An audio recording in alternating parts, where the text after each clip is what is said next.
महाभारत काल में मांडव्य नाम के एक महान सात्विक ऋषि हुआ करते थे। एक दिन एक राजा ने भूलवश भरी सभा में उन्हें चोरी का दोषी मानकर अगले दिन सूली पर चढ़ाने का आदेश दिया।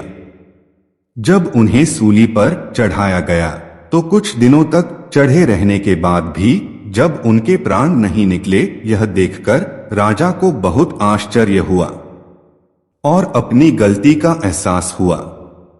फिर उन्होंने ऋषि मांडव्य से क्षमा याचना करके उन्हें मुक्त कर दिया।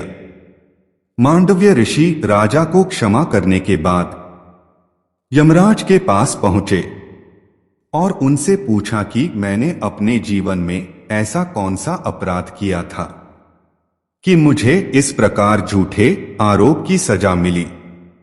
तब यमराज ने बताया कि जब आप 12 साल के थे तब आपने एक तितली की पूंछ में कांटे चुभाए थे।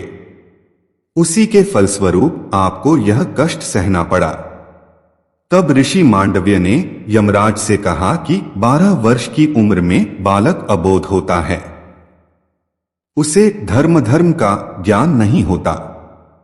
तुमने इतने छोटे से अपराध का इतना बड़ा दंड दिया है, इसलिए मैं तुम्हें श्राप देता हूं कि तुम्हें शूद्र योनि में एक दासी पुत्र के रूप में जन्म लेना होगा। जब यमराज ने माफी मांगी तो मांडव्य ऋषि ने कहा, जब तुम सभी पाप पुण्य न्याय अन्याय धर्म अधर्म की सभी कर्मों के पूर्ण न्याय जान लोगे तब तुम्हें मनुष्य योनि से मुक्ति मिलेगी। ऋषि मांडव्य के इसी श्राप के कारण यमराज ने महाभारत काल में दासी पुत्र विदुर के रूप में जन्म लिया। उन्हें उचित शिक्षा मिली और नीति शास्त्र में निपुण हुए। हस्तिनापुर में हुए सभी पाप पुण्यों अन्यायों अत्याचारों और कर्मों को देखा।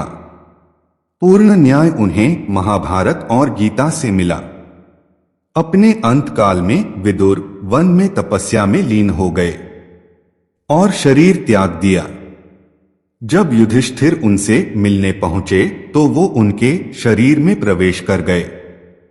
युधिष्ठिर के स्वर्गारोहण यात्रा के दौरान विदुर एक कुत्ते के रूप धारण करके उनके साथ गए और निज धाम पहुंचे। मित्रों, जानकारी अगर अच्छी लगी तो लाइक कमेंट और सब्सक्राइब जरूर करें। राधे राधे।